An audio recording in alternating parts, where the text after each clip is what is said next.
Let's give him a shout of praise. Come on.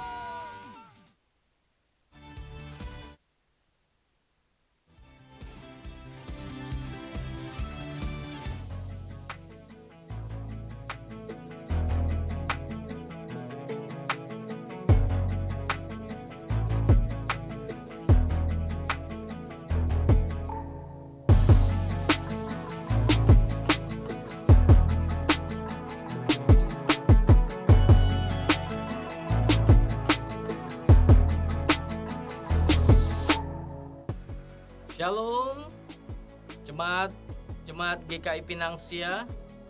Di tengah arus perkembangan zaman yang semakin masif, GKI Pinang Sia dari waktu ke waktu tetap berdiri dengan visi yang jelas, yaitu membangun umat Tuhan yang bertumbuh, diperkenan Tuhan, dan disukai sesama. Dan untuk mencapai visi tersebut, ada 4 nilai yang secara integratif mendukung masing-masing bidang pelayanan untuk mencapai visi dalam kehidupan bergereja. Disebut membangun umat Tuhan yang bertumbuh, karena GKI Pinang Sia tidak hanya fokus pada aspek kegiatan gerejawi, tetapi juga aspek bina kerohanian jemaat melalui kelas pembinaan dan kelompok kecil yang kita sebut caring each other. Maka di era digital yang terus bergerak maju, kami juga memanfaatkan pelayanan digital sebagai wadah bagi jemaat untuk diperlengkapi dan dipersiapkan melalui pengajaran firman Tuhan, praktik, dan kehidupan kerohanian melalui program digital ministry yang tayang melalui kanal YouTube GKI Pinang Sia dengan agenda sebagai berikut. A Moment with God, setiap hari Kamis pukul 6.30 pagi. Growing Together, setiap hari Sabtu pukul 6.30 pagi. Pinang Sia Worship, setiap tanggal 1 dan hari Minggu setiap minggu kelima pukul 6.30 pagi. Kami rindu melalui program Digital Ministry, jemaat dapat dipersiapkan menjadi komunitas yang siap menciptakan kaderisasi dan regenerasi pemimpin di tengah keluarga, gereja, dan masyarakat, dan meresponi panggilan gereja dalam pelayanan persekutuan. Di GKI Pinang Sia, kami percaya menghasilkan murid yang memuridkan adalah esensi dari pelayanan gereja. Oleh karena itu, kami sangat menekankan pengajaran Alkitab sebagai satu-satunya sumber kebenaran yang menjadi pedoman kehidupan bagi umat percaya. Maka seluruh kegiatan gereja dalam persekutuan komisi dan kebaktian umum, kami berfokus kepada Tuhan berdasarkan kebenaran firman Tuhan, sehingga setiap hati dan pikiran jemaat diwarnai firman Tuhan dan kehidupan jemaat dibentuk oleh kebenaran firman Tuhan. Sebagaimana Yesus memberikan perintah untuk menjadikan segala bangsa menjadi murid-Nya, maka gereja sesungguhnya tempat untuk menghasilkan murid. Kami ingin memperjuangkan gereja yang bertumbuh, dewasa di dalam Kristus, menjadi saksi dan meresponi panggilan Allah di tengah pelayanan gereja dan masyarakat, yang dalam pelaksanaannya juga didukung oleh sarana dan penunjang pelayanan gereja. GKI Pinang Sia selalu mengupayakan prasarana yang mumpuni, baik pelayanan yang dilakukan di luar gereja maupun di dalam gedung gereja.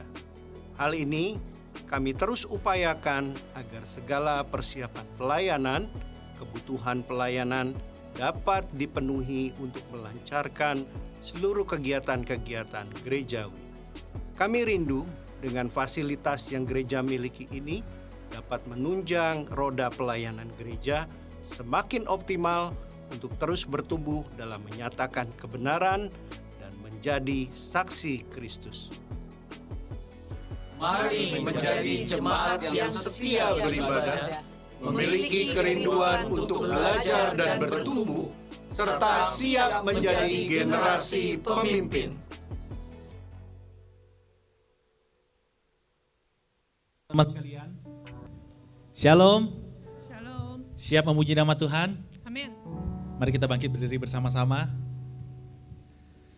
Mari kita memulai ibadah kita dengan satu pengakuan bahwa pertolongan kita adalah di dalam nama Tuhan yang menjadikan langit dan bumi, yang kasih setianya untuk selama-lamanya. Kasih karunia dan damai sejahtera dari Allah Bapa kita dan dari Tuhan Yesus Kristus menyertai kita sekalian. Amin. Silakan duduk teman-teman sekalian. Kita percaya bahwa Tuhan kita adalah Tuhan yang memiliki kasih. Dia adalah Allah yang setia di dalam setiap kehidupan kita. Mari kita datang kepada Dia dengan segenap hati kita, segenap jiwa kita. Kita tertuju kepada Tuhan, menyembah Dia karena Dia adalah Allah yang layak kasih.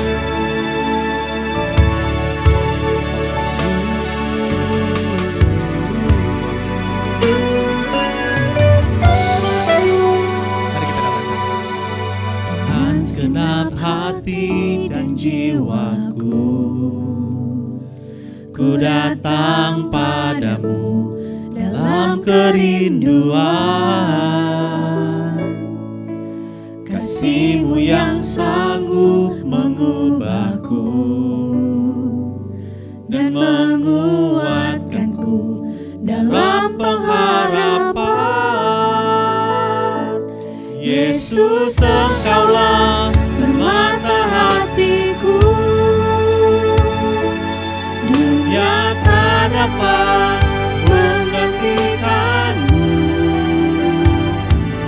Kemuliaan-Mu tercurah bagiku, menjadikanku indah dan semakin indah bagimu.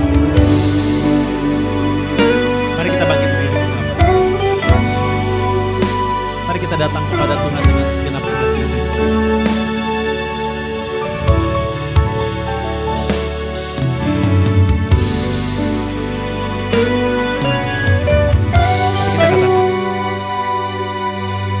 Dengan segenap hati dan jiwaku, ku datang padamu dalam kerinduan. Kasih-Mu yang sanggup mengubahku dan menguatkanku dalam pengharapan. Yesus, Engkaulah permata hatiku, dunia tak dapat menggantikan-Mu. Kemuliaan-Mu tercurah bagiku, menjadikanku indah dan semakin indah bagimu. Mari datang kepada Dia, sembah Dia.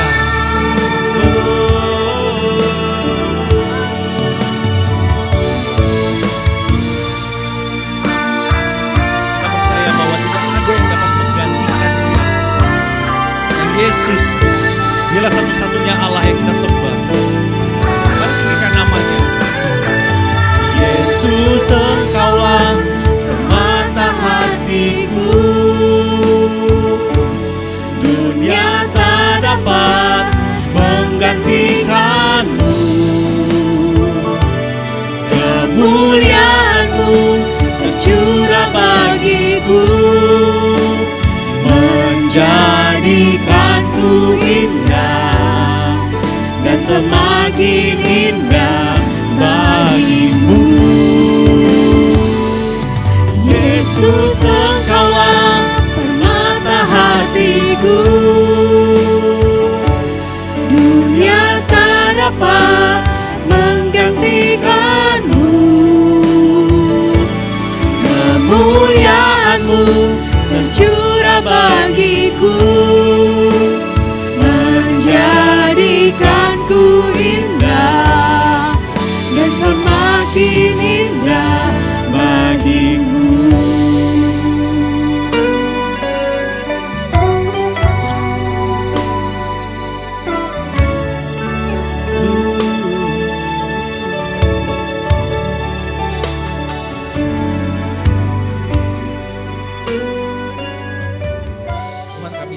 kepadamu dalam segala keberadaan diri kami. Kami bersyukur kalau Engkau senantiasa hadir dalam setiap kehidupan kami. Sepanjang hidup kami Tuhan, banyak hal yang kami kerjakan. Ada yang bersekolah, ada juga yang studi, ada juga yang bekerja maupun kuliah. Dalam setiap aktivitas yang kami kerjakan, mungkin banyak hal yang tidak menyenangkan hatimu Tuhan. Kami masih mendukakan hatimu. Kami suka melukai orang yang ada di sekitar kami. Kami mengecewakan Engkau Tuhan. Namun saat ini Tuhan kami datang kepadamu. Hanya Engkaulah satu-satunya harapan di dalam setiap kehidupan kami. Bukan hal lain, melainkan hanya Engkau, sumber kehidupan kami. Oleh karena itu dengan segenap hati kami, dengan segenap jiwa kami rindu menyembah-Mu ya Tuhan. Kami ingin meninggikan nama-Mu, kami ingin memuliakan nama-Mu, dan hidup kami sepenuhnya hanya untuk-Mu Tuhan. Tuhan biarlah kiranya setiap hati kami, jiwa kami siap untuk beribadah kepadamu. Siap mendengarkan kebenaran firman-Mu yang rindu mengubahkan hati dan jiwa kami. Agar setiap kami sebagai anak muda, kami menjalani kehidupan di dalam firman-Mu dan berjalan bersama-Mu. Terima kasih baik Bapa di sorga, kami serahkan ibadah ini di dalam pimpinan dan lawatan-Mu. Di dalam nama Tuhan kami, Yesus Kristus kami berdoa. Semua percaya katakan, amin. Berapa banyak dari kita yang percaya bahwa kita adalah para pemenang, amin. Amin. Mari kita meninggikan namanya, kita mengangkat pujian ini, kita angkat suara kita yang dengan luar biasa itu. Kita agungkan nama Dia.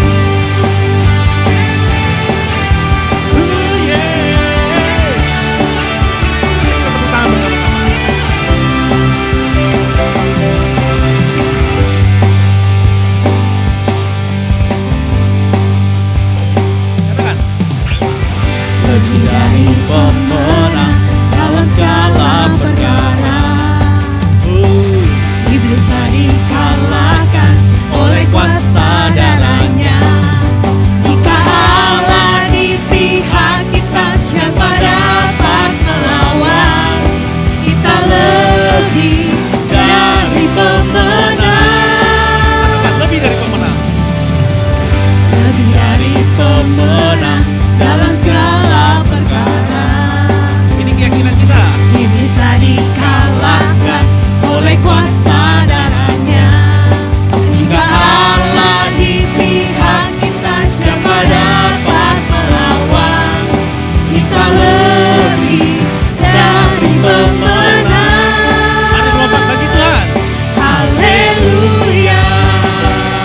Kibarkanlah panjinya, Yesus Raja segala raja.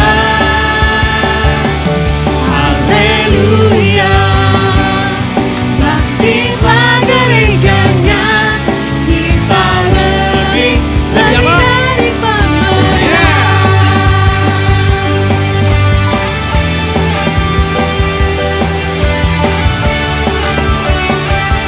Yang pria ikut bersama dengan saya.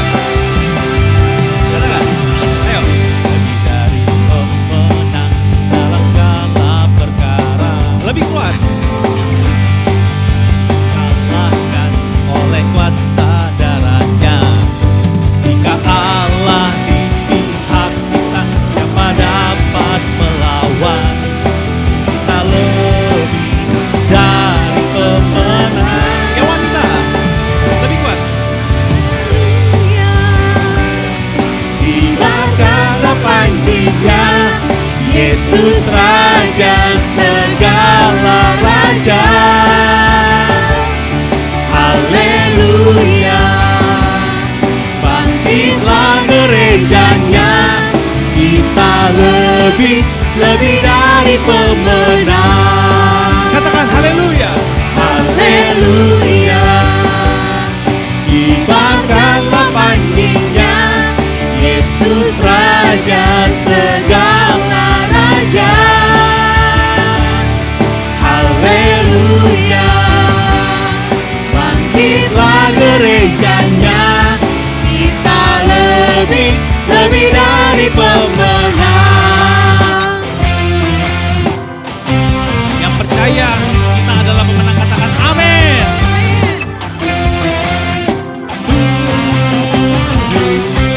Kita lebih dari pemenang. Kita lebih dari pemenang. Kita lebih dari pemenang. Kita lebih dari pemenang. Kita lebih dari pemenang. Kita lebih dari pemenang. Kita lebih dari pemenang. Kita lebih dari pemenang. Kita lebih dari pemenang.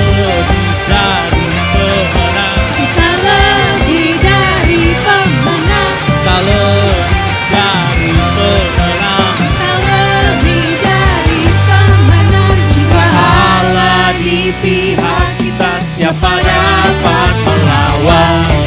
Kita lebih dari pemenang. Mari melompat bagi Dia. Haleluya. Kibarkanlah panjinya, Yesus Raja segala raja. Haleluya. Bangkitlah gerejanya, kita lebih dari pemenang. Haleluya. Kibarkanlah panjinya, Yesus Raja segala raja. Haleluya. Bangkitlah gerejanya, kita lebih dari pemenang. Kita lebih dari pemenang. Kita lebih dari pemenang. Berikan kemuliaan bagi nama Tuhan kita. Lebih dahsyat lagi.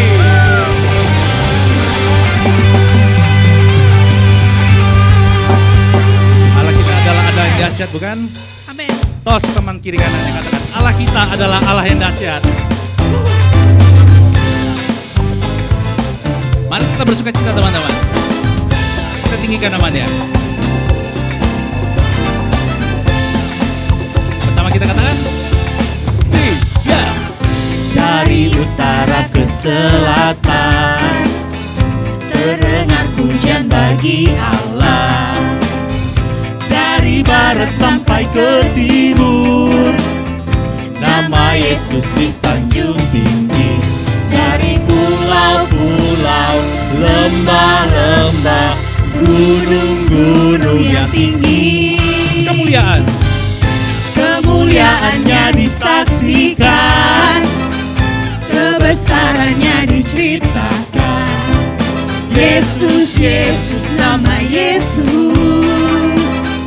nama Yesus disanjung tinggi.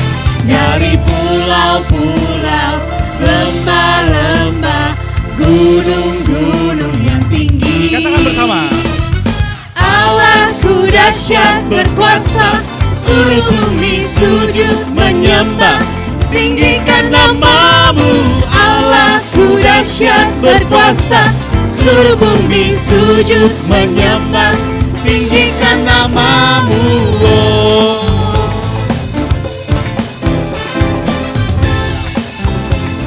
Mari dengan iman katakan. Dari utara ke selatan, terdengar pujian bagi Allah. Dari barat sampai ke timur, nama Yesus disanjung tinggi. Dari pulau-pulau, lembah-lembah, gunung-gunung yang tinggi, kemuliaannya disaksikan, kebesarannya diceritakan. Yesus, Yesus, nama Yesus, nama Yesus disanjung tinggi. Dari pulau-pulau, lembah-lembah, gunung-gunung yang tinggi. Yang tinggi, yang tinggi, yang tinggi. Allahku dahsyat berkuasa, seluruh bumi sujud menyembah. Tinggikan namamu, Allahku dahsyat berkuasa, seluruh bumi sujud menyembah. Tinggikan namamu, Allahku dahsyat berkuasa, seluruh bumi sujud menyembah. Tinggikan namamu, Allahku dahsyat berkuasa, seluruh bumi sujud menyembah. Tinggikan namamu, oh. Tinggikan namamu, oh. Tinggikan namamu, oh. Tinggikan namamu, Allahku dahsyat. Berikan tepuk tangan bagi nama Tuhan kita. Silakan duduk teman-teman sekalian. Kita akan masuk dalam bacaan pertanggapan kita yang terambil di dalam Mazmur 97 ayat yang pertama hingga ayat yang ke-12. Teman-teman pria bersama dengan saya akan membacakan di ayat yang ganjil, ayat yang pertama. Teman-teman yang wanita bersama dengan singers akan membaca di ayat yang kedua. Begitu seterusnya hingga ayat ke-12 kita akan baca bersama-sama. Yang siap membaca katakan amin. Amin. Oke, kita baca bersama-sama. Yang pria 1, 2, 3. Tuhan adalah Raja, biarlah bumi bersorak-sorak, biarlah banyak pula bersukacita. Awan dan kekelaman ada sekeliling dia, keadilan dan hukum adalah tumpuan tahtanya. Api menjalar di hadapannya dan menghanguskan para lawannya sekeliling. Kilat-kilatnya menerangi dunia, bumi melihatnya dan gemetar. Gunung-gunung luluh seperti lilin di hadapan Tuhan seluruh bumi. Langit memberitakan keadilannya dan segala bangsa melihat kemuliaannya. Semua orang yang beribadah kepada patung akan mendapat malu. Orang yang memegahkan diri karena berhala-berhala. Segala Allah sujud menyembah kepada dia. Sion mendengarnya dan bersukacita. Putri-putri Yehuda bersorak-sorak oleh karena penghukuman-Mu ya Tuhan. Sebab Engkaulah ya Tuhan yang maha tinggi di atas seluruh bumi. Engkau sangat dimuliakan di atas segala Allah. Hai orang-orang yang mengasihi Tuhan, bencilah kejahatan. Dia yang memelihara nyawa orang-orang yang dikasihinya akan melepaskan mereka dari tangan orang-orang fasik. Terang sudah terbit bagi orang benar dan sukacita bagi orang-orang yang tulus hati. Bersama-sama, bersukacitalah karena Tuhan, hai orang-orang benar, dan nyanyikanlah syukur bagi namanya yang kudus. Mari kita persiapkan hati kita. Kita mendengarkan kebenaran firman Tuhan. Biarlah hati kita dan pikiran kita terbuka kepada kebenaran firman Tuhan. Melihat wajahnya melalui karya yang Tuhan ingin bagikan bagi setiap kita.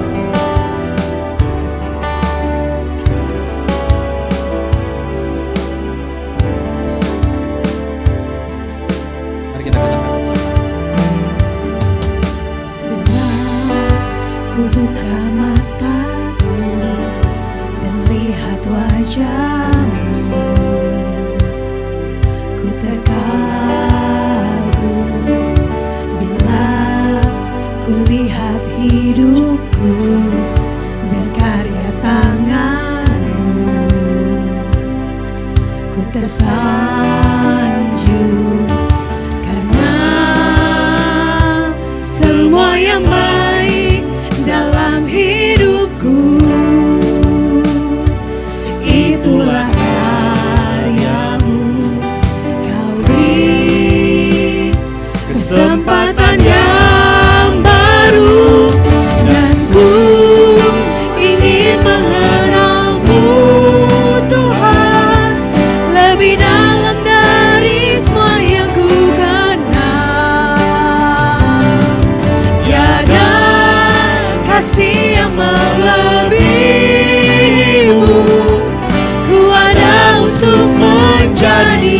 menyembahmu.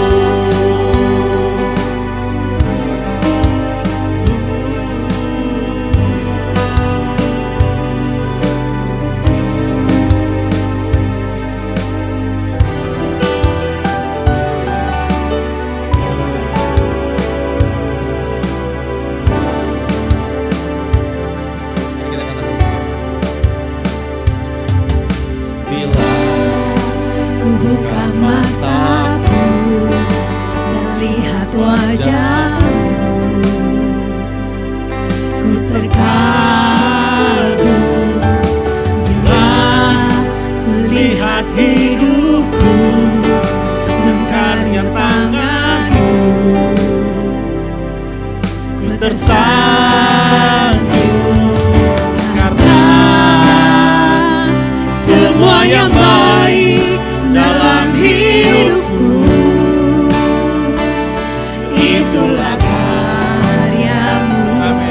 Kau beri kesempatan yang baru dan ku ingin mengenalmu Tuhan lebih dalam dari semua yang ku kenal. Tiada kasih yang melebihimu, ku ada untuk menjadi penyembahmu. kami rindu Tuhan mengenalmu lebih dalam lagi dalam setiap kehidupan kami. Tolonglah Tuhan, bawa hidup kami agar kami dapat terus mendekat denganmu, terus hidup bersama denganmu. Dan ku ingin mengenalmu Tuhan lebih dalam dari semua yang ku kenal. Tiada kasih yang melebihimu, ku ada untuk menjadi penyembahmu. Dan ku ingin mengenalmu Tuhan lebih dalam dari semua yang ku kenal. Tiada kasih yang melebihimu, ku ada untuk menjadi penyembahmu. Tiada kasih yang melebihimu, ku ada untuk menjadi penyembahmu. Tiada kasih yang melebihimu, ku ada untuk menjadi penyembahmu.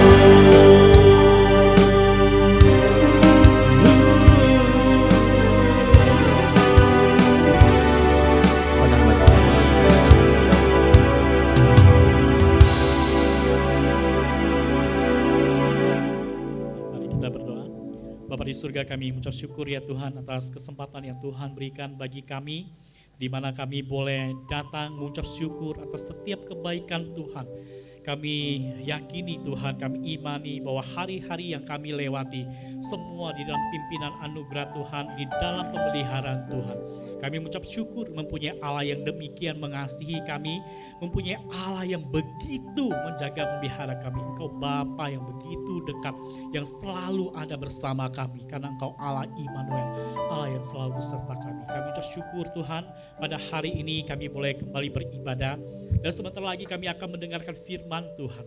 Allah Roh Kudus berkaryalah di tengah kami, berikanlah pengertian bagi kami, dan mampukan kami Tuhan untuk boleh menghidupi firman Tuhan dalam kehidupan kami. Kami boleh menjadi saksi-saksi yang memuliakan Tuhan melalui tutur kata kami, melalui perbuatan kami, dalam setiap pikiran kami Tuhan, boleh kami ekspresikan di dalam perbuatan-perbuatan yang memuliakan Tuhan. Kami serahkan totalitas ibadah kami, khususnya pemberitaan firman Tuhan, di dalam tangan anugerah-Mu. Kami berdoa mengucap syukur hanya dalam nama Tuhan Yesus kami berdoa. Amin. Ya, shalom teman-teman. Shalom. Ya, lampunya silau sekali.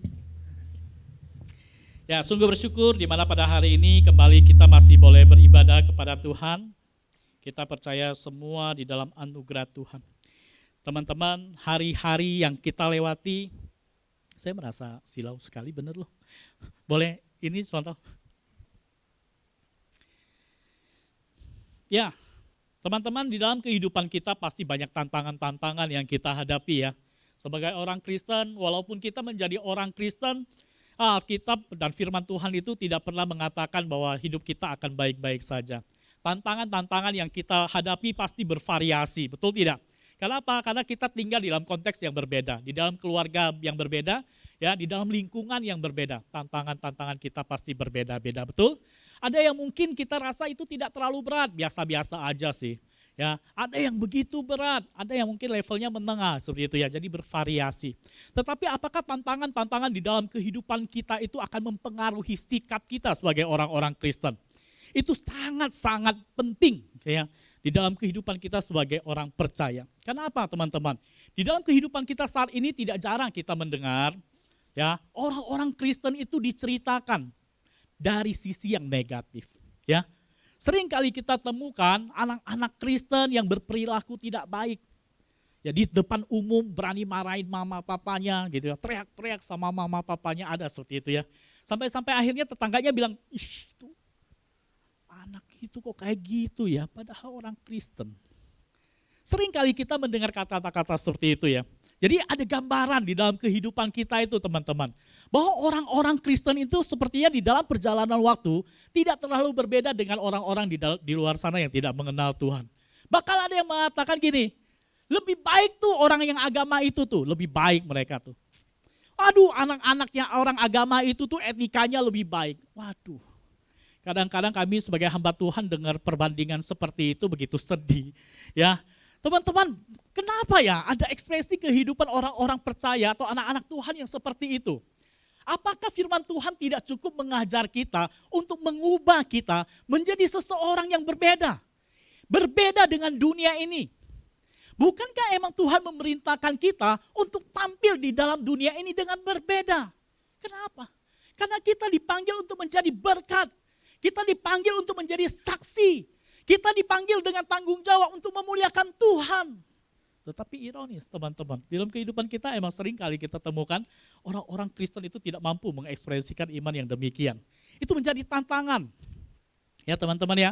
Oleh sebab itu saya pikir tema hari ini begitu penting dan relevan bagi kita ya.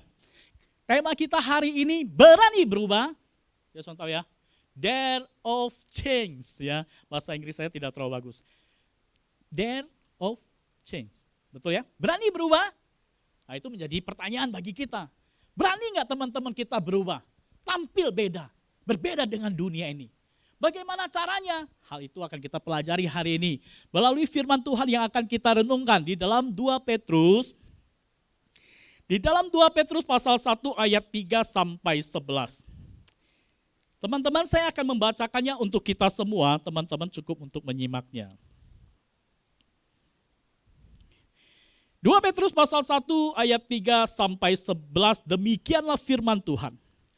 Karena kuasa ilahinya telah menganugerahkan kepada kita segala sesuatu yang berguna untuk hidup yang saleh. Oleh pengenalan kita akan Dia yang telah memanggil kita oleh kuasanya yang mulia dan ajaib.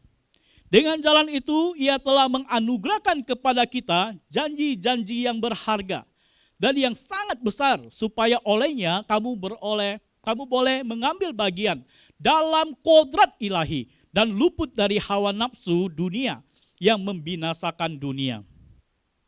Justru karena itu kamu harus dengan sungguh-sungguh berusaha untuk menambahkan kepada imanmu kebajikan, dan kepada kebajikan pengetahuan, dan kepada pengetahuan penguasaan diri, dan kepada penguasaan diri ketekunan, dan kepada ketekunan kesalehan. Dan kepada kesalehan kasih akan saudara-saudara, dan kepada kasih akan saudara-saudara, kasih akan semua orang. Sebab apabila semuanya itu ada padamu dengan berlimpah-limpah, kamu akan dibuatnya menjadi giat dan berhasil dalam pengenalanmu akan Yesus Kristus Tuhan kita. Tetapi barang siapa tidak memiliki semuanya itu, ia menjadi buta dan picik karena ia lupa bahwa dosa-dosanya yang dahulu telah dihapuskan. Karena itu saudara-saudaraku, berusahalah sungguh-sungguh supaya panggilan dan pilihanmu makin teguh.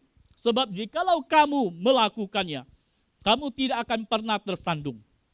Dengan demikian, kepada kamu akan dikaruniakan hak penuh untuk memasuki kerajaan kekal, yaitu kerajaan Tuhan dan Juru Selamat kita, Yesus Kristus. Berbahagialah orang yang membaca, merenungkan, melakukan, serta memberitakan firman Tuhan di dalam kehidupannya. Karena pemberitaan firman Tuhan itu adalah tanggung jawab iman. Setiap kita orang-orang percaya harus memberitakan firman. Paling tidak menyaksikan iman yang telah menyelamatkan kita. Cerita tentang kematian, kebangkitan, dan kenaikan Tuhan Yesus itu menjadi bagian daripada hidup kita yang harus kita saksikan. Teman-teman, dare of change, berani berubah.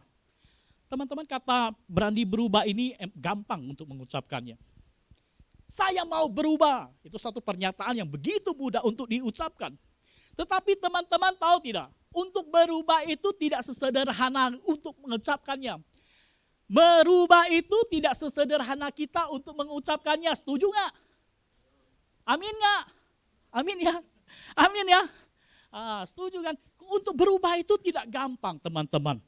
Ada satu contoh teman-teman ya, seorang bernama Rivaldo. Ada seorang aktor bernama Rivaldo, dia nama ininya Vivaldi Surya Permana.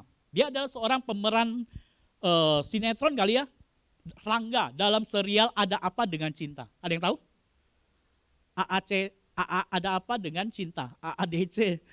Judulnya AADC, tahu nggak sinetronnya? Cowok ini pemerannya namanya Rangga. Itu mungkin film-film sinetron zaman dulu ya. Kalian nggak nonton sinetron ya? Korea ya. Aduh, saya salah konteks. Ya, orang ini, anak ini ya, seorang aktor. Harusnya sebagai public figure, dia harus memberikan, mengekspresikan kehidupan yang baik dong, betul tidak? Dia harusnya memberikan teladan hidup yang baik dong, betul nggak? Tetapi teman-teman sayang sekali, dia menghadapi tantangan yang begitu berat di dalam kehidupannya. Akhirnya di dalam dunia artisnya itu, membawa dia pada satu kehidupan atau pergaulan yang buruk. Dia memakai narkoba. Kalian tahu narkoba? Kalian tahu? Apa itu narkoba? Apa itu narkoba? Psikotropika. Itu pokoknya barang yang dilarang oleh hukum. Orang yang memakainya itu pasti melanggar hukum. Kalau misalnya tidak pakai resep dokter. Ya. Jadi si Rivaldo ini memakai narkoba. Di tahun 2006 dia ditangkap oleh polisi ya karena menggunakan narkoba. Teman-teman, bukan hanya kali itu dia ditangkap. Di tahun 2010 pun dia ditangkap lagi. 2023 baru-baru ini dia Januari, dia ditangkap lagi. Teman-teman tahu hukuman yang dia hadapi. Pada saat di tahun 2006 itu, konsekuensi daripada perbuatannya memakai narkoba itu, dia dihukum selama 2 tahun. Ya, 2006 itu dia dihukum 2 tahun. Di 2010 dia dihukum 4 tahun karena disebut residivis ya. Orang yang mengulangi perbuatan yang sama lagi gitu ya. 4 tahun teman-teman, berarti udah 6 tahun kan? Di tahun 2003 ditangkap lagi teman-teman. Hukumannya di 2010 7 tahun. Berarti udah 9 tahun. 2023 dihukum 4 tahun. Berarti sudah 13 tahun, teman-teman. Konsekuensi yang dia terima, hukuman yang begitu lama, tidak membuat dia jerak, tidak membuat dia bertobat, tidak membuat dia berubah. Siapa yang sudah pernah pergi ke penjara? Siapa yang sudah pernah masuk penjara? Belum ada? Puji Tuhan ya, anak-anak Tuhan jangan masuk penjara lah. Siapa yang pernah lihat penjara? Nggak pernah lihat penjara juga. Siapa yang pernah nonton tentang penjara? Nonton pernah kan penjara? Nonton kisah penjara itu loh. Siapa sih yang Titanic itu? Aktor itu siapa namanya contoh? Aktor Titanic itu? Leonardo DiCaprio pernah juga tuh ada film tentang penjara. Penjara itu teman-teman saya kasih tahu kalau bisa nggak tahu ya. Penjara itu tidak enak. Di dalam kehidupan penjara itu terkungkung. Banyak kekerasan di sana, banyak kejahatan di sana. Ya, pasti dijolimi di dalam sana. Tidur pun tidak nyaman, enggak empuk seperti bed kita di rumah. Ya, Rivaldo menerima semua konsekuensi itu, ketidaknyamanan di dalam penjara 3 kali. Bertahun-tahun di dalam penjara, tidak merubah hidupnya. Saya pikir teman-teman, Rivaldo itu pasti berupaya untuk meninggalkan kehidupan dia yang lama. Dia pasti berjuang, udah tidak mau lagi memakai narkoba. Tetapi realitanya dia tidak mampu dan akhirnya mengulangi lagi. Teman-teman ini mungkin bukan hanya terjadi sama Rivaldo. Banyak penjahat-penjahat yang sudah keluar dari penjara, tetap aja loh mengulangi perbuatan yang sama. Ya, hal itu membuktikan berubah itu tidak mudah. Manusia berupaya untuk meninggalkan kehidupan mereka yang mendatangkan konsekuensi yang tidak nyaman. Mereka berupaya untuk hidup lebih baik lagi dengan kekuatan mereka, dengan upaya-upaya mereka. Tetapi hasil yang mereka peroleh adalah kegagalan dan terus mereka akan kembali melakukan kehidupan yang jahat itu atau hidup dalam natur yang lamanya mereka. Teman-teman, gambaran kehidupan Rivaldo ini dan orang-orang residivis penjahat yang selalu mengulangi perbuatannya itu mungkin bisa menjadi gambaran kehidupan iman kita ya. Mungkin kita tidak bergumul dengan narkoba ya. Kita mungkin tidak bergumul dengan bagaimana meninggalkan sesuatu yang melanggar hukum. Tetapi sesungguhnya di dalam kehidupan iman kita menghadapi tantangan yang lebih besar. Apa tantangan itu? Apa tantangannya teman-teman? Saya kasih tebak-tebakan nih ya, kalau misalnya enggak ini yang jawab. Tebak-tebakan. Tidak dimakan, tidak diminum, tetapi beracun. Tuh, apaan? Sesuatu ya. Sesuatu, tidak dimakan, tidak diminum, tapi meracuni kita. Apaan tuh? Ayo, kalau misalnya bisa menebak, contoh Efraim kasih hadiah habis ini ya. Siapa yang bisa nebak? Sesuatu ya. Tidak dimakan, tidak diminum, tapi meracuni kita. Apa ayo? Ayo, contoh udah siap kasih hadiahnya ya. Asik, tuh di bawah ya. Ayo, ada nggak yang tahu? Nggak ada yang tahu? Teman-teman, dosa di dalam diri kita, nature of sin, natur dosa di dalam kita itu sangat mematikan. Tidak kita makan, tidak kita minum, tetapi ada di dalam diri kita tersimpan, sangat meracuni kita. Kita bergumul, kenapa? Natur dosa itu menuntun kita terus untuk melakukan dosa, menentang apa yang Tuhan kehendaki. Kita selalu melakukan sesuatu yang bertolak belakang dengan Tuhan. Padahal di satu sisi, kita dituntut untuk berubah. Kita dituntut untuk hidup serupa dengan Allah. Tetapi dosa itu menggerogoti diri kita. Kita berjuang. Saya sudah tidak mau lagi melakukan dosa itu. Saya sudah tidak lagi mau nonton porno. Ya, situs porno saya tidak mau lagi buka. Saya tidak mau lagi kecanduan games. Saya tidak mau lagi ini dan itu. Kita berupaya untuk tidak melakukannya. Kuotanya nggak mau diisi lagi dah. Pada saat jenuh, aduh ini gimana hidup, apa arti hidupnya saya? Apa arti hidup kalau misalnya nggak ada kuota? Ya, akhirnya isi kuota lagi, canduin game lagi, canduin pornografi lagi. Kita berupaya untuk melawan dosa. Tetapi tuh teman-teman, kita begitu terbatas. Sehingga upaya-upaya kita mengekang diri tidak mampu melawan semua itu. Karena apa? Dosa, kuasa dosa begitu besar menjerat kita. Rasul Paulus di Roma pasal 7 itu bilang seperti ini. Saya tahu sesuatu yang baik. Saya tahu sesuatu yang baik, tetapi saya tidak mampu melakukannya. Kenapa? Karena dia dibelenggu oleh dosa, natur daripada dosa. Tidak memampukan dia untuk melakukan sesuatu yang baik sesuai dengan kehendak Tuhan. Tetapi cenderung membuat orang itu, manusia itu, mengikuti natur dosanya. Terus melakukan dosa. Dosa menjadi satu keniscayaan di dalam kehidupan orang-orang yang dipengaruhi oleh natur dosa. Tidak bisa tidak berbuat dosa. Kesenangannya adalah berbuat dosa. Kalau libur tidak berbuat dosa, mereka akan tidak nyaman. Seperti puasa makan, betul? Puasa makan gak enak kan ya? Aduh, seperti itu. Orang yang dipengaruhi dosa itu seperti itu. Akan terus ingin berbuat dosa. Oleh sebab itu teman-teman, pada saat kita terus berupaya ingin berubah, meninggalkan dosa. Di dalam menggunakan kekuatan dan kita sendiri, kita terbatas. Dan seperti Rivaldo, kita akan jatuh dalam kondisi yang sama, gagal. Kita akan menjadi orang-orang yang gagal menghadapi dosa. Karena apa? Karena kuasa kita begitu terbatas. Kita tidak akan mampu melawan dosa. Oleh sebab itu teman-teman, pada hari ini, ya kita akan merenungkan melalui firman Tuhan ini. Menjadi pertanyaan bagi kita semua. Lalu bagaimana dong saya harus melawan dosa? Bagaimana dong saya harus menghadapinya? Melalui teks Alkitab yang telah kita baca tadi, kita akan belajar dari nasihat Rasul Petrus kepada jemaatnya. Ada 2 prinsip yang akan kita renungkan, ya, yang akan memberikan keberanian bagi kita untuk terus berjuang, berubah untuk meninggalkan dosa. Prinsip yang pertama teman-teman. Yang pertama, kita harus berani berubah karena kita telah menerima kasih Allah. Kita bisa meninggalkan dosa, kita bisa menghadapi dosa, bukan dengan kekuatan kita. Tetapi harus kita menyadari ada kasih Allah, ada kuasa Allah yang tinggal di dalam kita, yang akan memampukan kita. Teman-teman, kasih Allah dan cinta itu sesuatu yang berbeda. Betul? Tetapi dua-duanya mempunyai kuasa. Kasih Allah mempunyai kuasa, kasih manusia juga mempunyai kuasa. Kasih manusia mempunyai kuasa yang bisa membawa kepada kebahagiaan. Tetapi sebaliknya juga bisa membawa kepada kehancuran. Setuju nggak? Cintanya manusia bisa membawa kepada kebahagiaan dan kehancuran. Setuju nggak? Setuju nggak? Siapa yang sudah punya pacar? Angkat tangan. Siapa yang sudah punya pacar?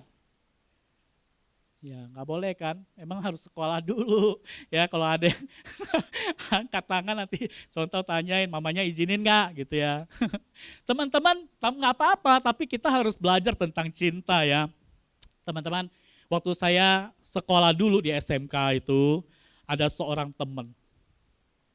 Dia ini seorang pemalas, ya, selalu datang terlambat, selalu diomelin, tidak pernah kerjain tugas, ya. Setiap ada yang dihukum, pasti ada dia. Dia nggak pernah absen yang namanya dihukum.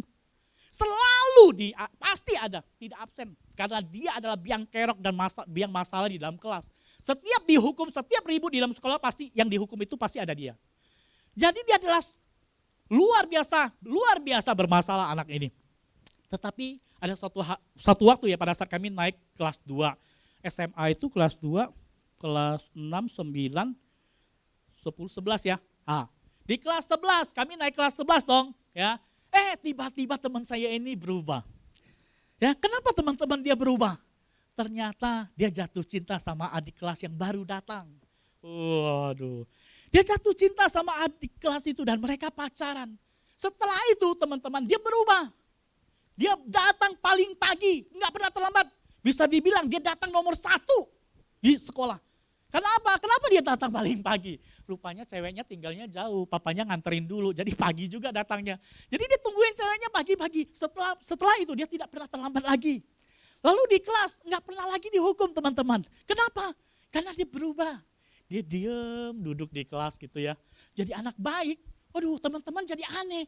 Kenapa ya orang ini kayak gitu? Lalu dia sering senyum-senyum sendiri gitu ya. Banyak orang yang berpikir, teman-teman pada mikir, ini jangan-jangan gila gitu ya.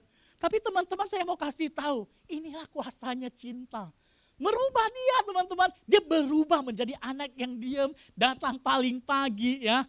Gila loh. Jadi teman-teman kita lihat, cinta itu bisa merubah seseorang. Tapi di sisi lain tidak bisa saya pungkiri bahwa di dalam kehidupan saya sampai usia sekarang 42 tahun, saya sudah melihat banyak teman-teman saya yang juga terluka karena cinta. Gitu ya.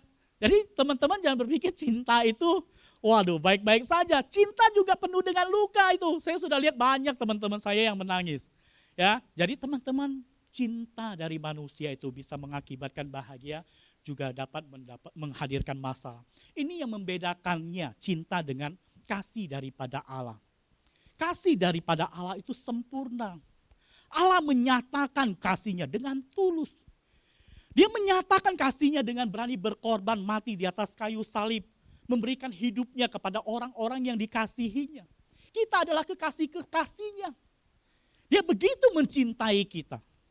Mengapa dia rela mati untuk kita coba? Teman-teman ayo jawab. Kenapa Tuhan Yesus mau mati bagi kita orang-orang yang dicintainya?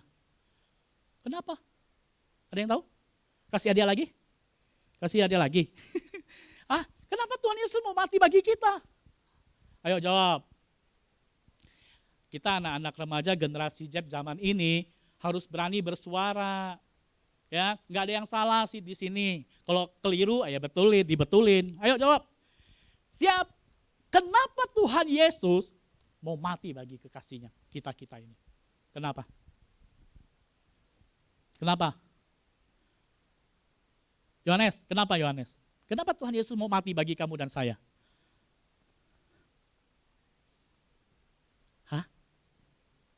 Untuk menebus dosa kita. Kalau misalnya Tuhan Yesus tidak mati menebus dosa kita, kemanakah kita pergi? Alkitab mengatakan bahwa kita semua ini akan binasa, teman-teman. Alkitab mengatakan upah dosa adalah maut. Neraka adalah tempatnya kita. Tetapi karena Tuhan begitu mengasihi kita, dia rela mati, menebus, menggantikan kita. Itu wujud daripada kasih Allah. Kalau misalnya Tuhan Yesus begitu mengasihi kita, bagaimana kita merespon kasihnya? Bagaimana harusnya kita merespon kasih Tuhan yang telah rela mati bagi kita? Bagaimana sikap kalian terhadap papa mama yang telah membesarkan kalian, yang telah menguras energi mereka, yang mengeluarkan uang begitu banyak untuk kalian, yang selalu menjaga kalian pada saat kalian sakit? Bagaimana respon kalian terhadap kasih mereka? Ayo, itu udah paling dekat sama hari kita ketemu sama papa mama kita kan. Ini hari apa? Hari Parents Day. Ya, hari mama dan papa tuh. Bagaimana kita merespon kasih orang tua kita yang begitu mengasihi kita? Harus kita ada rasa hormat kan? Bagaimana kita juga merespon kasih mereka dengan tindakan-tindakan kan? Bagaimana memperhatikan mama kita, menghormati, menghargai, menolong mereka pada saat mereka membutuhkan pertolongan kan? Jadi pada saat kita merespon kasih orang tua kita sedemikian rupa, bagaimana kita tidak merespon kasih Allah dengan lebih luar biasa lagi? Karena Tuhan telah mati bagi kita. Kita harus merespon kasih Tuhan dengan upaya-upaya, dengan tindakan-tindakan yang menyenangkan hati Dia. Teman-teman, hal inilah yang diajarkan oleh Rasul Petrus di dalam teks Alkitab ini. Dia mengajarkan kepada orang-orang pada masa itu. Orang-orang yang sudah mau kehilangan kasihnya kepada Tuhan. Orang-orang yang hidup di dalam kesusahan. Hidup dalam pengajaran-pengajaran yang menyelewengkan kasih mereka kepada Tuhan. Rasul Petrus mengingatkan mereka bahwa kasih Allah itu begitu besar, begitu limpah terhadap mereka. Oleh sebab itu mereka harus meresponnya dengan benar. Rasul Petrus di ayat 3 mengatakan bahwa Allah telah memanggil mereka untuk hidup di dalam anugerah. Menghendaki mereka hidup dalam kesalehan yang dilandasi oleh pengenalan akan Kristus. Dan untuk itu Allah telah memberikan sarana bagi mereka. Teman-teman, apakah sarana yang diberikan oleh Tuhan bagi orang-orang percaya untuk hidup di dalam Dia, untuk hidup dalam kesalehan? Ya, Alkitab di ayat 5-8 menuliskan demikian. Mereka harus menambahkan iman dengan kebajikan. Jadi pada saat kita mempunyai iman di dalam Yesus Kristus, itu harus ditambahkan dengan kebajikan. Apa itu kebajikan? Kebajikan. Kita sering dengar ya konsep kebajikan itu di dalam agama Buddha. Ya kan? Kebajikan, walas asih yang gitu ya. Kebajikan itu perbuatan baik. Jadi di dalam iman itu harus juga dilandasi, diwujudkan di dalam perbuatan yang baik.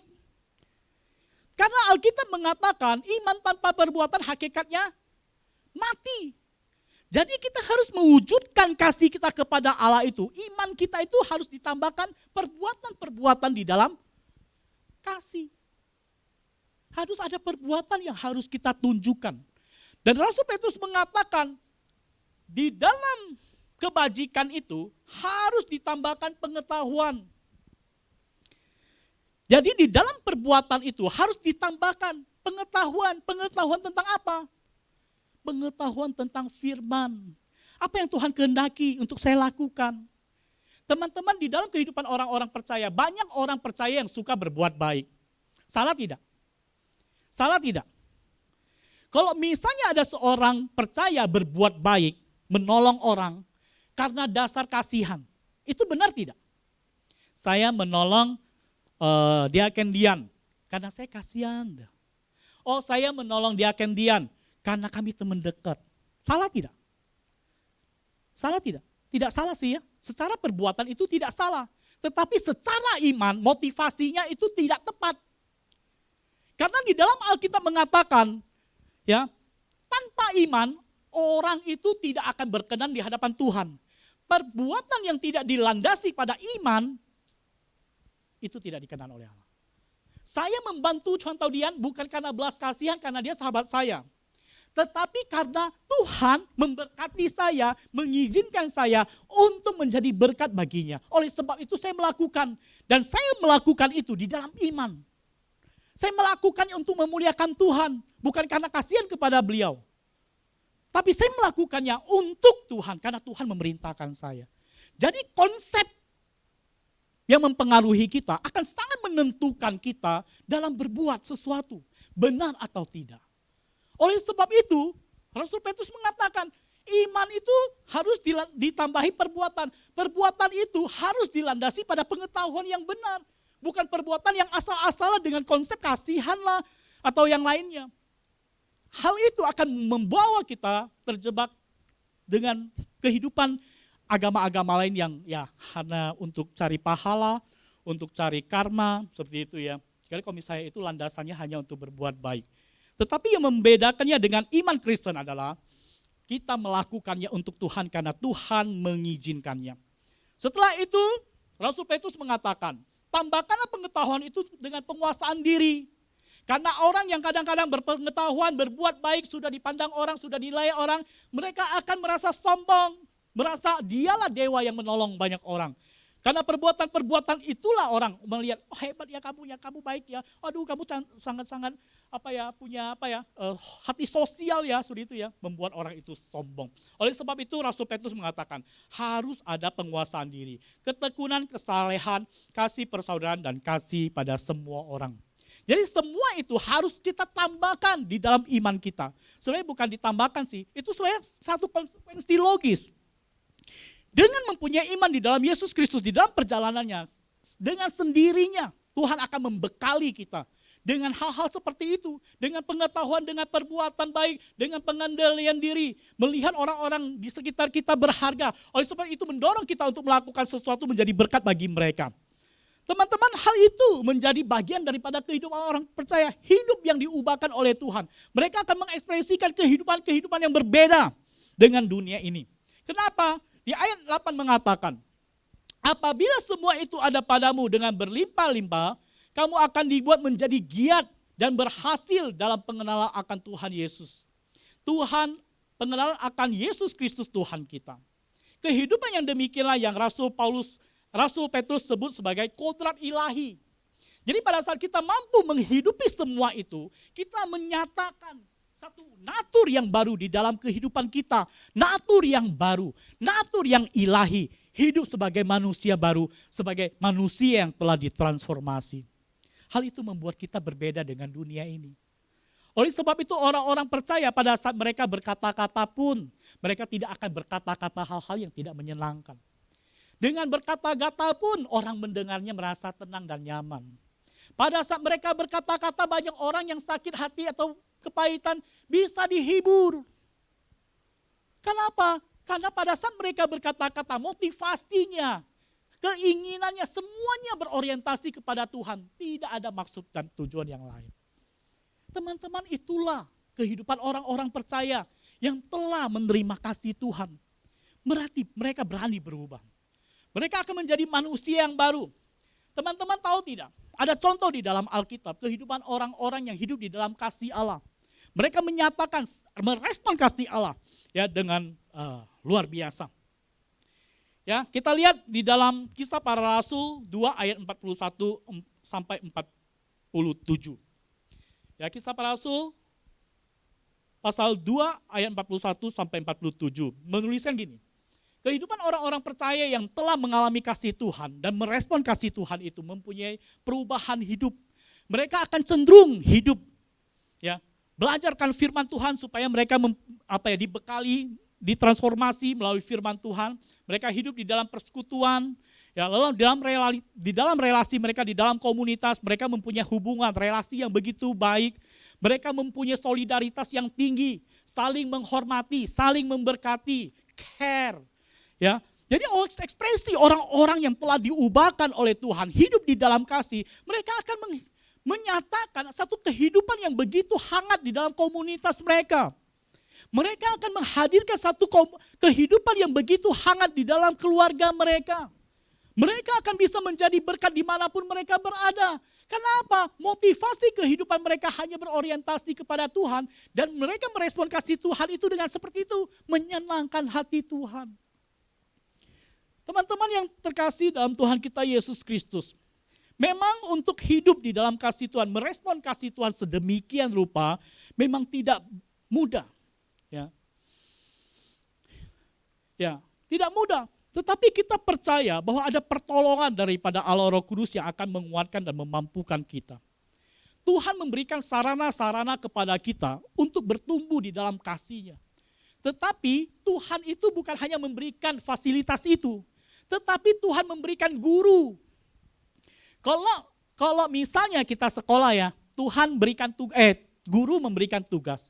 Sesudah itu berikan buku-buku materi. Nih baca nih. Ya, kerjain tugas lu ya, baik-baik ya. Udah gua kasih buku nih, lu baca sendiri. Ya, itu akan membingungkan kan? Waduh, banyak buku nih malah tertekan gitu ya. Tetapi bagaimana kalau misalnya gurunya memberikan seorang pendamping? Dia akan mengarahkan kita mengerjakan tugas itu dengan baik. Ya, lebih nyaman tidak? Lebih nyaman kan? Kehidupan orang percaya seperti itu. Di dalam kehidupan kita untuk serupa dengan Kristus itu emang susah. Tetapi Tuhan telah memberikan sarana-sarana bagi kita. Firman Tuhanlah, doalah, ibadahlah, ketekunanlah, apalagi tekun dalam penganiayaan, pencobaan. Lalu ada apa lagi? Berbuat baik. Sarana-sarana itu bisa dipakai oleh kita untuk membangun membangun iman kita untuk bertumbuh di dalam Tuhan. Tetapi Tuhan tidak hanya membiarkan kita sendiri melakukannya. Tetapi Tuhan memberikan seorang penolong, yaitu Roh Kudus. Roh Kudus ada di mana teman-teman? Roh Kudus ada di mana? Roh Kudus ada di mana? Roh Kudus ada di mana? Roh Kudus tinggal di dalam hati kita. Apakah Roh Kudus bisa pergi dari diri kita? Kok saya merasa sepertinya Roh Kudus tidak menolong saya ya? Jangan-jangan Roh Kudus sudah pergi dari saya. Kok saya merasa kerohanian saya tidak bertumbuh ya? Jangan-jangan Roh Kudus sudah meninggalkan saya. Apakah Roh Kudus bisa meninggalkan kita teman-teman? Alkitab mengatakan tidak. Roh Kudus pada saat sekali tinggal di dalam kita, dia akan terus mendampingi kita sampai pada akhirnya kita bisa memperoleh hidup yang kekal. Jaminan kasih Tuhan terhadap kita semua. Ada satu transformasi yang totalitas. Transformasi, perubahan yang menjadi serupa dengan Kristus. Itu adalah target yang Tuhan mau capai. Dan itu harus. Oleh sebab itu, karena dia tahu kita begitu lemah, dia berikan Roh Kudus yang akan memberikan satu jaminan. Pasti kita pasti berhasil menjadi serupa dengan Kristus. Teman-teman, pada saat Tuhan sudah memberikan sarana yang begitu baik, seorang penolong yang terus mendampingi kita, apakah kita masih takut untuk berubah? Bukankah kasih Tuhan yang begitu nyata harusnya mendorong kita untuk berani berubah, betul tidak? Betul tidak? Apakah kematian Tuhan Yesus kurang berharga bagi kita sehingga kita tidak mau berubah? Apakah upaya Tuhan telah memberikan sarana-sarana dan seorang penolong bagi kita masih kurang cukup? Apakah itu kurang cukup? Teman-teman, itu sudah keterlaluan, kan? Tuhan sudah begitu baik. Oleh sebab itu harus kita sadar, karena kasih Tuhan yang begitu limpah, kita harus mengubah diri kita serupa dengan apa yang Dia kehendaki. Itu yang pertama, teman-teman. Contoh kita di sini sampai jam berapa?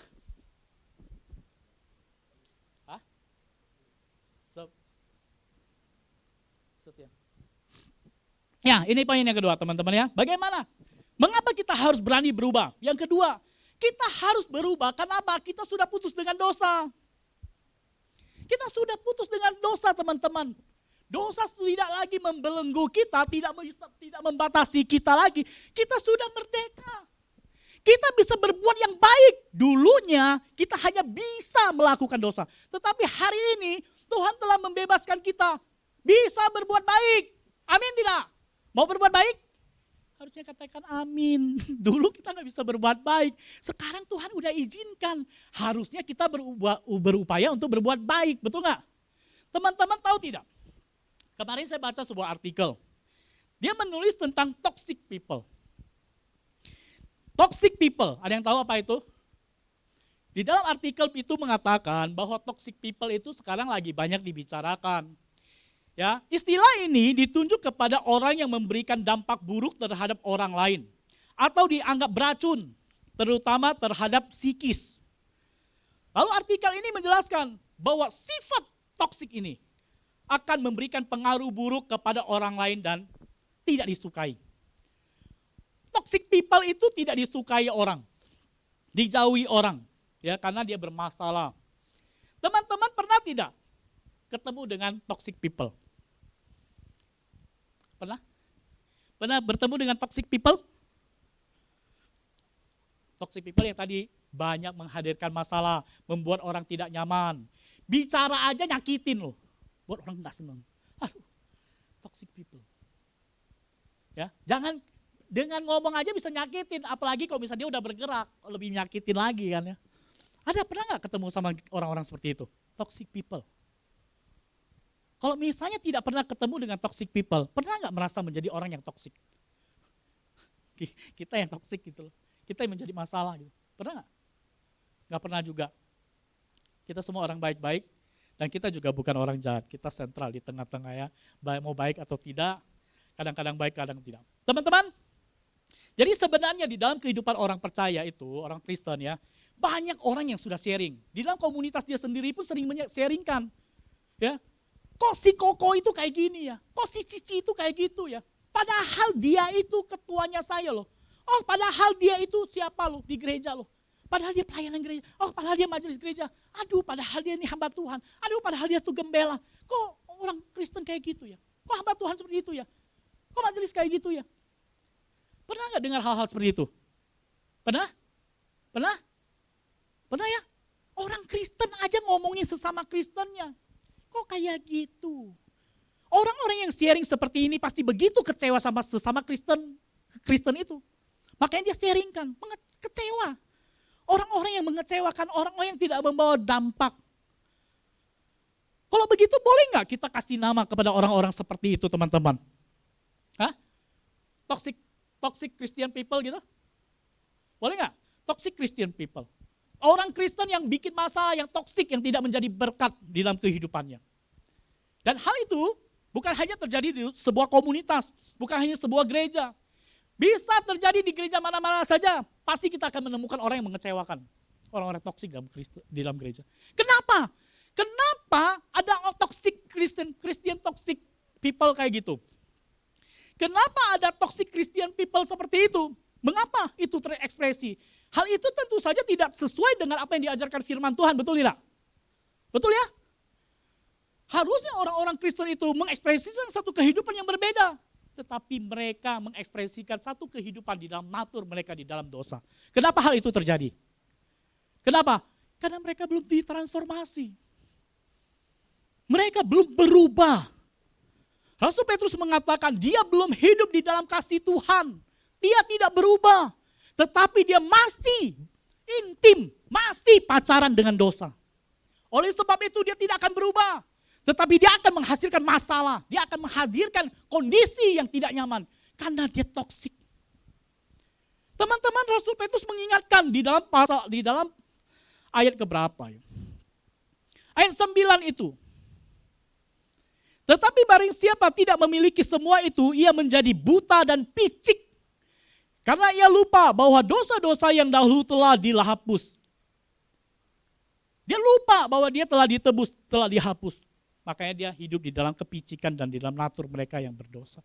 Teman-teman, ini sangat berbahaya. Kita orang-orang Kristen pada saat kita telah hidup di dalam kasih Tuhan, otomatis kita harus meninggalkan dosa. Kita tidak bisa berjalan kedua arah yang berbeda. Betul tidak? Ada nggak orang yang berjalan ke arah yang berbeda? Ya, di sana adalah Kristus, di sini adalah dosa. Lalu ke dalam waktu bersamaan kita berjalan bersama-sama. Mau kemana nih? Bingung kan? Kalau misalnya kita memilih kepada Kristus, kita harus berjalan ke sana, mendekat kepada Kristus dan harus menjauhi dosa. Kita harus meninggalkan dosa. Kita harus putus dengan dosa. Kenapa? Itu konsekuensi logisnya. Harus memilih. Pada saat kita mengasihi Allah, kita harus ke sana. Teman-teman, ini juga sebuah perjuangan dalam kehidupan orang percaya. Tidak mudah. Tetapi Alkitab mengatakan Roh Kudus akan selalu memampukan. Ya, karena di dalam Roma pasal 8 ayat 13 mengatakan, Roh Kudus yang tinggal di dalam kita akan memberikan kuasa bagi kita untuk mematikan dosa. List teman-teman, dosa kita ada berapa? Kalau hari ini dosa kita masih ada 20, list nggak apa-apa 20. Kalau ada yang 30, list. Udah itu doakan. Tuhan pasti menolong kita untuk membunuh satu persatu dosanya. Intinya kita pakai sarana yang Tuhan berikan, berjalan bersama Roh Kudus menuju ke arah yang benar kepada Tuhan. Kita pasti akan berubah. Kita pasti akan menjadi orang-orang yang penuh kasih dan jadi berkat. Kita tidak akan toksik. Kita tidak akan menjadi toxic Christian people. Kita akan menjadi orang-orang percaya menjadi berkat bagi banyak orang. Teman-teman yang terkasih dalam Tuhan kita Yesus Kristus. Berani berubah? Apakah kita berani berubah? Itu bukan suatu pertanyaan yang harus dijawab. Berani berubah adalah sebuah konsekuensi logis yang harus kita jalani. Pada saat kita menerima anugerah kasih Tuhan, kita harus berubah. Bukan diminta, bukan sebuah permintaan. Perubahan hidup ada satu tuntutan yang Tuhan haruskan. Kita harus berubah. Oleh sebab itu, di dalam kelemahan kita, pakailah sarana-sarana yang Tuhan berikan. Firman Tuhan, doa, ibadah, persekutuan, kebersamaan, perbuatan baik. Sarana-sarana itu pakai untuk apa? Supaya hidup kita semakin progresif di dalam Tuhan. Semakin kudus, semakin serupa dengan Tuhan. Teman-teman, dua hal itu yang bisa saya bagikan. Berani berubah. Mari ya tanamkan dua konsep itu. Bahwa kasih Allah, kita telah menerima kasih Allah dan kita telah putus dengan dosa. Oleh sebab itu kita akan berubah dan menjadi saksi yang memuliakan Allah. Mari kita berdoa. Bapa di surga, kami mengucap syukur ya Tuhan atas waktu yang Tuhan berikan bagi kami. Kami boleh merenungkan firman Tuhan dan mengajar kami bagaimana kami harus tampil berubah, berbeda dengan dunia ini. Saat ini kami melihat banyak fenomena-fenomena. Orang-orang Kristen yang tidak mengekspresikan imannya dengan baik. Di dalam tutur kata perbuatan mereka, dan sikap mereka tidak menunjukkan mereka hidup di dalam iman yang sejati. Oleh sebab itu ya Tuhan, hari ini kami diingatkan bagaimana kami harus berani berubah, tampil beda dengan memegang dua prinsip yang Tuhan telah ajarkan. Kami menyadari Tuhan bahwa kami telah menerima kasih Tuhan. Kami juga percaya bahwa kami sudah putus dengan dosa. Oleh sebab itu kami akan hidup di dalam anugerah, melakukan hal-hal yang baik dan memuliakan Tuhan. Kau berkati teman-teman kami di tempat ini dalam kehidupan mereka. Di konteks saat ini, di zaman ini banyak tantangan yang mereka hadapi, tetapi kami percaya pertolongan anugerah-Mu akan terus menyertai dan memberkati mereka. Terima kasih Tuhan, kami berdoa mengucap syukur, hanya dalam nama Tuhan Yesus kami berdoa. Amin.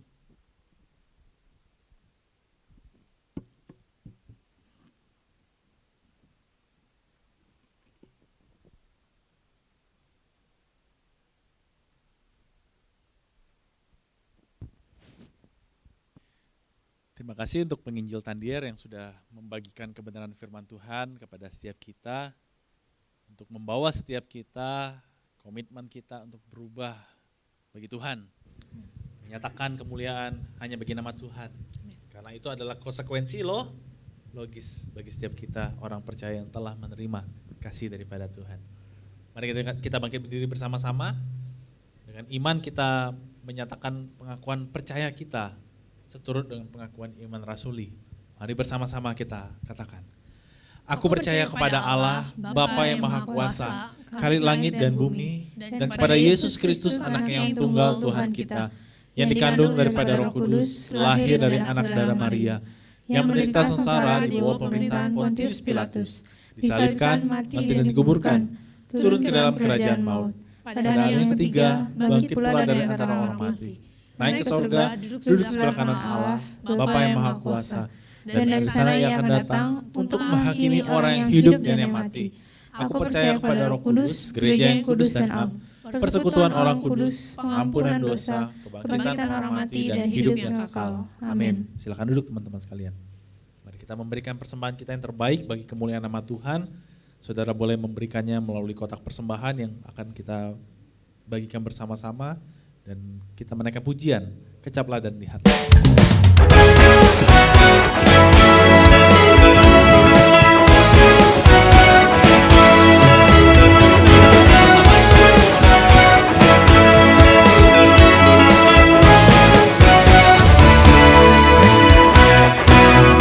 Kecaplah dan lihatlah betapa baiknya Tuhan itu. Rasakan dan nikmati kasih setia Tuhan. Kecaplah dan lihatlah betapa baiknya Tuhan itu. Rasakan dan nikmati kasih setia Tuhan. Kasih setia Tuhan. Syukur bagimu Tuhan, segala hormat bagimu Tuhan. Allah yang mengasihiku, Allah yang memeliharaku. Syukur bagimu Tuhan, segala hormat bagimu Tuhan. Allah yang mengasihiku, Allah yang memeliharaku selamanya, selamanya, selamanya. Saudari Tiara, silakan Tuhan untuk persembahan. Mari kita bersatu dalam doa. Tuhan, terima kasih Tuhan untuk ibadah pada pagi hari ini. Kami juga sudah mendengarkan bagian dari firman Tuhan. Berkati juga persembahan yang sudah kami kumpulkan pada hari ini. Semoga bisa memperluas kerajaan-Mu di bumi ini. Dalam nama Yesus, amin. Amin. Kita akan mendengarkan warta jemaat yang disampaikan oleh Bro Brian. Gary. Lupa ya. Silakan Bro Gary. Oke, halo semuanya, apa kabarnya nih minggu ini? Baik. Oke, boleh next. Oke, selamat datang bagi teman-teman yang beribadah pada hari ini dan bagi teman-teman yang baru pertama kali hadir ada? Sepertinya tidak ada ya. Jemaatnya setia. Nah, mau ngingetin kita ibadahnya kan tiap hari Minggu pukul 10 secara onsite. Next. Special thanks kepada Lause Tandir yang telah menyampaikan firman Tuhan pada hari ini. Kiranya Tuhan memberkati Lause dan keluarga berlimpah-limpah. Next. Nah, ini warta minggu depan dengan tema From Insecure to Bersyukur yang diambil dari 1 Korintus 15 ayat 43 yang dibawakan oleh pendeta Sadarman Mendrova. Next. Nah, ini reminder morning devotion. Setiap harinya di WhatsApp group Teens Fellowship, Lause Ephraim, Cidian dan juga Lause Tono akan menyampaikan morning devotion setiap paginya.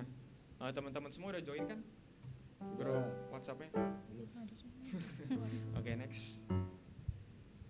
Nah, ini our social media.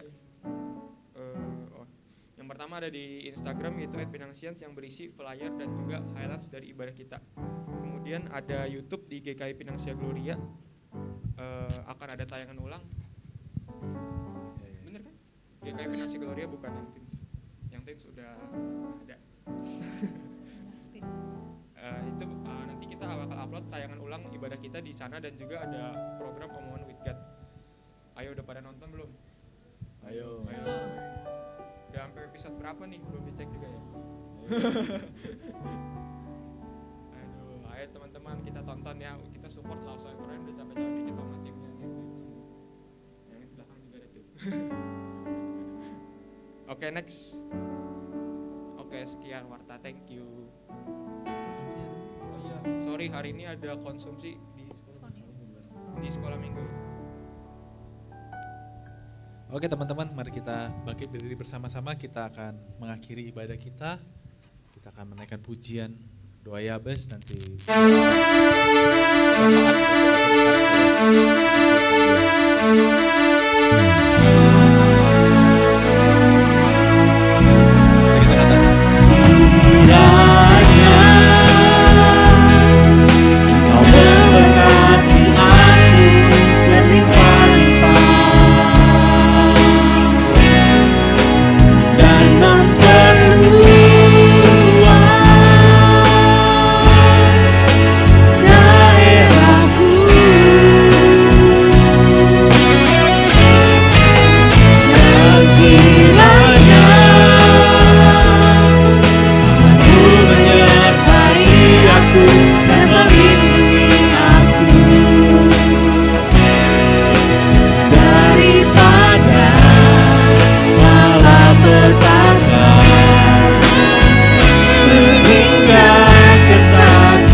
menjawab doaku.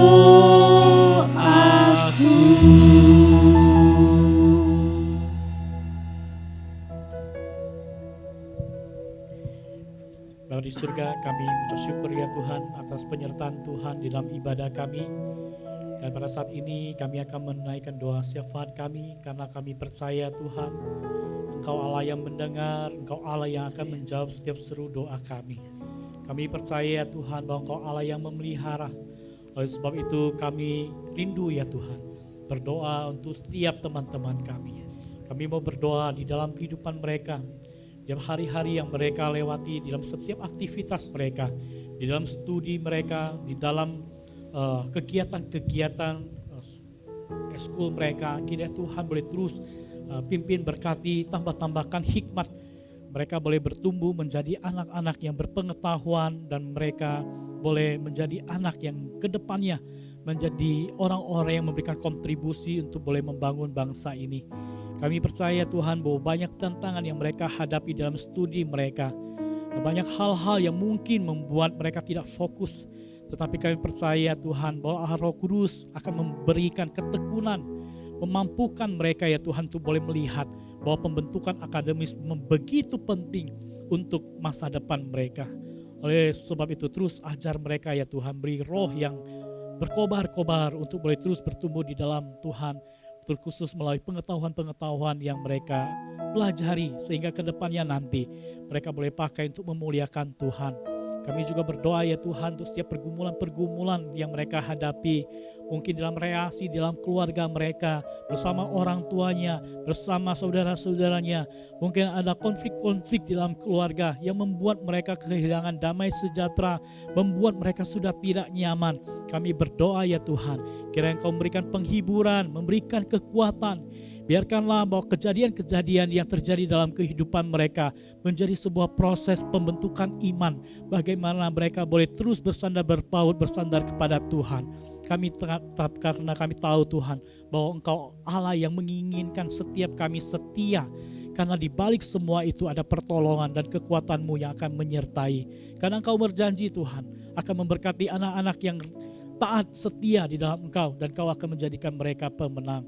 Kami juga berdoa ya Tuhan untuk setiap cita-cita kerinduan mereka yang ingin mereka capai. Walaupun kami menyadari bahwa Engkau adalah Allah yang merancangkan awal dan akhir. Segala sesuatu yang Kau kehendaki akan tergenapi. Tapi kami menyerahkan setiap kerinduan perencanaan mereka di dalam tangan Tuhan. Kiranya semua itu seturut dengan kehendak Tuhan. Dan Tuhan boleh genapi seturut waktu Tuhan. Dan semua itu mendatangkan damai sejahtera dan memuliakan Tuhan. Terima kasih ya Tuhan atas kasih anugerah-Mu. Kami juga mau berdoa untuk persekutuan remaja ini. Kiranya Tuhan juga lebih memberkati. Kau berkati hamba-Mu, contoh Efraim yang menjadi pembina di tempat ini. Tuhan terus berikan hati seorang gembala yang terus menggembalakan domba-dombanya, yang terus menjaga, terus merawat, yang terus membawa mereka boleh bertumbuh di dalam Tuhan. Sehingga itu menjadi satu kesaksian yang memuliakan Tuhan. Dan setiap domba-domba menjadi domba-domba yang setia, taat, hidup di dalam Tuhan. Dengar-dengaran yang selalu mendengarkan suara gembalanya. Sehingga mereka boleh terus hidup di dalam kebenaran. Terima kasih Tuhan, kami juga serahkan semua pengurus yang ada. Tuhan berikan kesatuan hati, berikan motivasi. Karena kami menyadari Tuhan, semua hal yang kami kerjakan, semua hanya untuk memuliakan Tuhan. Berikanlah kami motivasi hanya memuliakan Tuhan dan jauhkanlah kami dari semua hal-hal yang berorientasi pada diri. Terima kasih Tuhan, berkati setiap anak-anak-Mu di tempat ini dan komunitas remaja sehingga mereka boleh dipakai Tuhan, memuliakan Tuhan. Teman-teman, kita akan mengakhiri ibadah kita dan kita akan menerima berkat daripada Tuhan. Kiranya kasih karunia daripada Allah Bapa, cinta kasih daripada Tuhan Yesus, penyertaan pertolongan daripada Allah Roh Kudus akan menyertai kita sekarang sampai Tuhan Yesus datang kedua kali dan sampai selama-lamanya. Amin. Silakan duduk teman-teman sekalian, silakan mengambil waktu teduh secara pribadi. Ibadah kita telah selesai, Tuhan Yesus memberkati. Sampai jumpa di minggu yang akan datang.